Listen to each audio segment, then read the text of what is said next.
So we validated required inputs using a loop. We also need a loop to do any sort of validation that we're going to have the user repeat themselves on. While loop is the best for that because we don't want them to, we want them to keep entering it until they get it right. Um, Now there could be an option to drop out of it. We can talk about those sorts of things later. That's more complicated logic. Let's keep it a little simple now. But in order to evaluate a number, we have to take a different strategy. So the first thing we want to do is I want to show you if I run this and I give it um, garbage, like nothing. Notice I get different errors depending on what comes up.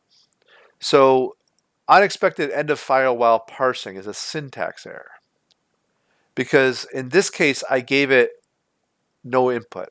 Now if I give it an invalid input, I'm going to different.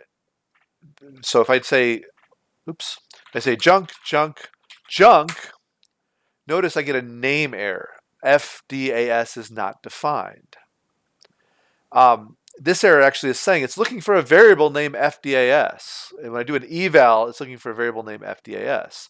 So an eval is actually scary powerful because it gives the user externally control to anything. So I want to show you something here. Let's try this out. First name, last name. If I say first name, oh look, it took first name. I thought I was putting a number there, but I put first name in here. If I say last name, oh, now something blew up here because it just said type error, unsupported operand for star star on string or an int. What the heck just happened right there? That's kind of scary here because let me show you just what happened right here. If I say print height in inches, and let me run that again and show you what just happened right here. What is your first name? Tony? Low? Height in inches is first name. Wait, let me just put an actual number instead of there. Now look what it printed out right there. It passed in as height in inches, it passed in the value Tony. It actually took one variable that I had typed in already and applied it to another variable because that's what eval does. It could, I mean, if you know the inside working code, which is very unlikely, you could mess with somebody or you could accidentally mess with somebody if you typed in something that happened to work. So eval really isn't the best option here. Um, it's a little bit too powerful. So we're going to create another way of handling this that is it's much cleaner. Now, before I showed you a way to build code, make it work, and then I reversed engineered it into a helper method. In this case, I already know I'm going to do whatever I'm going to do 2 times, and I don't like what's happening right now. So I'm going to go ahead and build a function to start with. So I'm going to get required number. You know what? Number's a bit vague.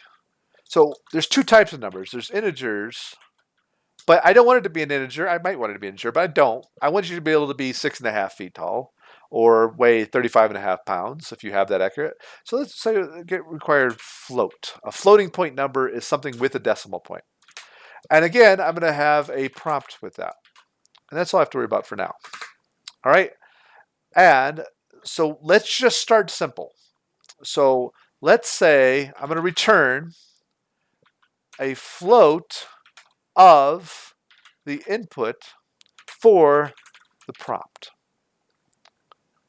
All right, so start one line at a time. So I'm going to change this one right here to, instead of an eval of an input, I'm going to say get required float. And I only need one parenthesis around that. I'm going to leave the other one alone for now. So let's see what this does. F5, this guy. Oh, invalid syntax. What did I do? What did I do?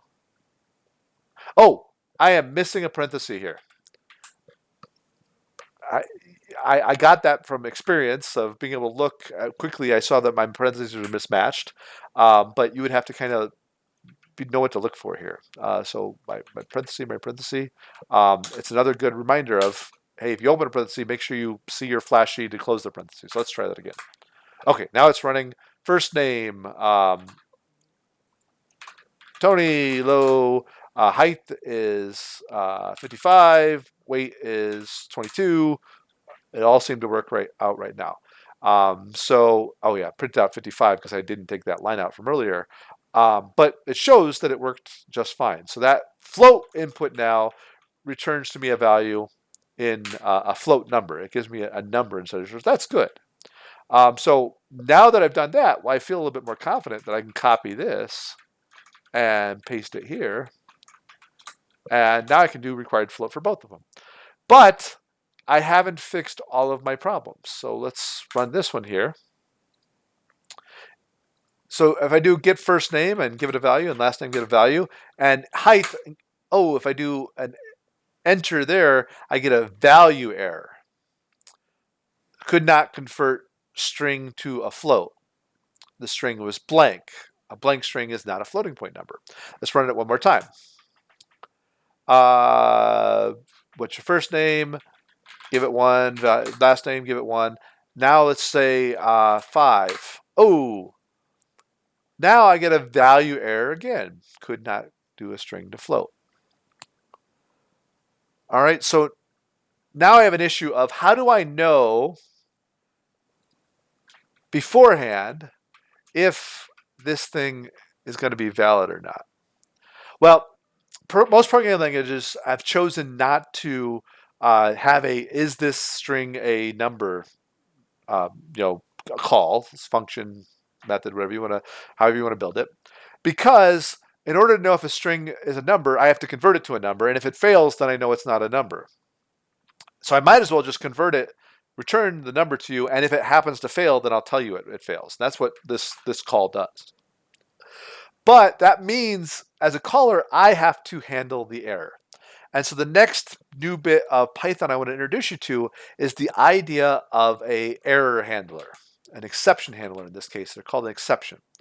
And so the way I build that is I do a try around some line of code, and then I do an except statement to catch some kind of error. And in this case, I know the thing that's going to come up is a value error because I just saw it come up twice. And so if a value error comes up, then it kind of is an if statement. So it's going to be try this thing. If an error comes up, do this thing that I'm about to do. Otherwise, don't worry about it. All right, so I can say print, you must provide a number. All right, so again, keep it simple. Let me do this little bit of code. Run this little bit of code. What is your first name? Tony. Last name? Low. Height in inches. You must provide a number. Okay, well, it didn't actually return any value to me right there. So it's going to blow up on me. So I hit the next one. Unsupported none type again because I didn't return anything. Remember that we saw that error before. I haven't finished my logic here, but at least I've got it where it didn't blow up because I provided a bad number. All right, at least I've got it here where when something went wrong, I am now doing this. So I'm going to pause right here, and I want to give you 2 challenges. Number 1, write this code. Add the required float. Make that call inside of here. Number 2, I'm going to show you how to do this in the next video, but given what we did for the other required input, how would you change required float to ask the user repeatedly until they give you the correct value, given this structure right here? If you don't know how to do it, that's okay. Jump to the next video.